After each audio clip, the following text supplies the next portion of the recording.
Your heart. I want to get into this here. Yeah. So you've been living with a problem in your heart all the way up until you got traded from the Eagles to the Saints. Walk me through. Yeah, so I never John. knew. Yeah, I never knew I had a congenital heart defect. And to put layman's terms, you have a heart and you have a vein that leaves the heart, and that vein's called an aorta, and it goes up and around and down. Yeah. And when the blood leaves the heart, a door opens and closes so that the blood can leave and not fall back in. Yeah.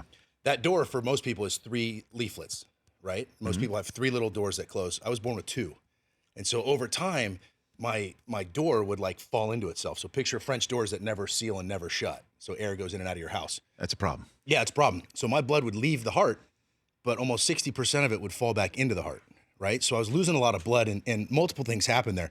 One, the heart's a muscle. And so if your brain is the boss and your heart is the employee, the brain wants, let's say, 5-6 quarts of blood a minute, 5.5 quarts of blood a minute, I believe. Well, your heart can calculate that. So obviously a lot of my blood was going back into my heart. So the heart is like, okay, I need to pump harder because only 40% is leaving. So it calculates to where it gets the brain 5 quarts of blood. So it's a muscle. So now my resting heart rate was always really, really high. And I just thought that was normal. Well, now it's a muscle, so now it's working too hard, now it grows. So, excuse me, my heart got way too big. And like a pair of sweatpants, if you pull the waist, you lose the elasticity. Of course. Snap back. So when did you find out that you had this issue? And Yeah, so I got traded to New Orleans, and for whatever reason, I had heard people say the term heart murmur, but I didn't know what it meant, right? So-and-so has a heart murmur, or you read about it. So a heart murmur is basically blood leaking somewhere it shouldn't. And when you put a stethoscope on your back, it's a drum. It's the heart. It's like, it's a drum. Well, if you hear a squish sound, like whoosh, that whoosh is the leaking blood. And so for whatever reason, when I went into New Orleans and had my physical, it was prevalent at that time. And it literally, I got lucky. And the doctor was like, hey, I hear a murmur, and it's in kind of a unique place. We're going to send you down to the hospital and do further testing. All right, let's go. I didn't think anything of it, but that's when I found out. and then they told you what? So I go down to the hospital, I do an echocardiogram and some other stuff, and the cardiologist and surgeon said, all right, yeah, go back, we'll get your results ASAP. And I was getting ready for practice, and my phone rang, and it was a New Orleans area code, so I figured it was the hospital, right? Nobody else had my number out there. So I answered it, and the surgeon and cardiologist said, hey, look, I don't know how to say this, so are you sitting down? I said, yeah, what's up? And you're still oblivious, right? I'm going to practice, right? You're never playing football ever again. And I literally just went, wait, what? Like I just signed a 3-year extension. You're going to practice. I'm going to practice. And you're going to be in emergency open heart surgery now. Wait, what? Go to the trainer's room, and we got all the details. We're going to bring you back for further testing. You're okay, but no caffeine, no running, no lifting anything over 5 pounds. Don't raise your voice. Don't do this. Don't do that. Get out of here. Yeah. So basically sit there and keep your heart rate down. And I was like, what the heck is going on? And then you get the information, and you go from there. So what kept you calm? Anything keep you calm? Uncertainty, I guess. All right, if you say be calm, then I guess that's what I'm going to do, because this is your lane, right? So this guy knows what he's talking about.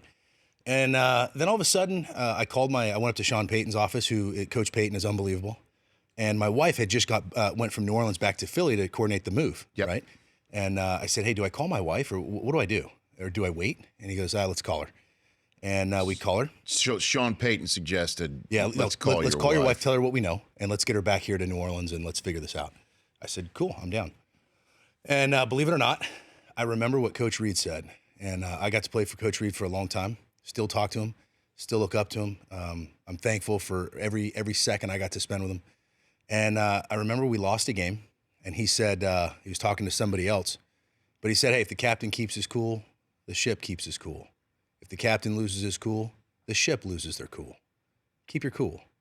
And I was like, okay, hey, babe, our friends and family, nobody knows what's going on but us. If we keep our cool, the ship keeps their cool. If we lose our cool, our ship's going to lose their cool. So guess what? You and I, we're keeping our cool, and we ain't dying. We're going to live. We're going to tackle this thing just like we would anything else, and we're going to come out the other side, and let's do this. And that's what happened. That's what happened. And now, as Andy Reid would say, the time's yours. Yeah. Time's yours.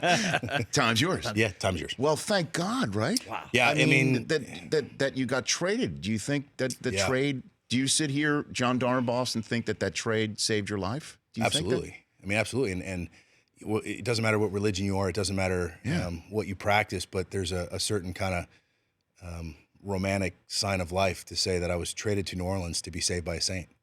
And that's what happened.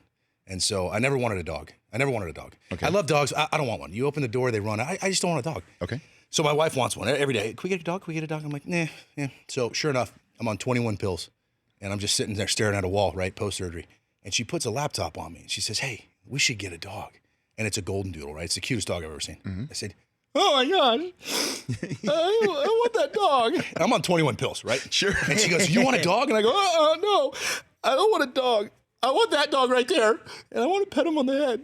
And she's like, okay. So the next day, this guy showed up, and we got the coolest dog ever. And I said, we'll get this dog, but it's going to be a reminder of how happy you are to be alive. So as long as we can name him Saint, then we're going to get him. And so sure enough, our dog's name is Saint. Saint. It's cool. Come on. Great dog name, man. The Rich Eisen Show, weekdays at noon Eastern on Audience.